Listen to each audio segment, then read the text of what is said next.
26 তারিখে কুচকাওয়াজের প্রস্তুতি চলছে। আপনারা দেখছেন যে সংবিধানের প্রথম কথা হলো we the people of India, আমরা ভারতীয় জনগণ।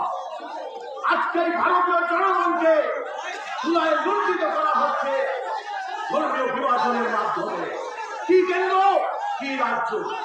আসলে একটা সরকারের নৈতিক দায়িত্ব আমাদের সংবিধানের যে অধিকার, শিক্ষার অধিকার, স্বাস্থ্যের অধিকার, বাসস্থানের অধিকার, কর্মসংস্থানের অধিকার, সেই সমস্ত অধিকার যখন এরা দিতে ব্যর্থ তখন ওরা মানুষের মধ্যে বিভাজন সৃষ্টি করে একটা পুঁজিবাদী শ্রেণী কর্পোরেট পুঁজি দাসত্ব করবার চেষ্টা করছে। তার জন্যই একে একে আইন জারি হচ্ছে। অথচ ৭৮ বছর স্বাধীনতার পরেও একটা দেশের স্বাস্থ্যনীতি, জাতীয় স্বাস্থ্যনীতি তৈরি হয়নি। সেই স্বাস্থ্যনীতি না হওয়ার ফলে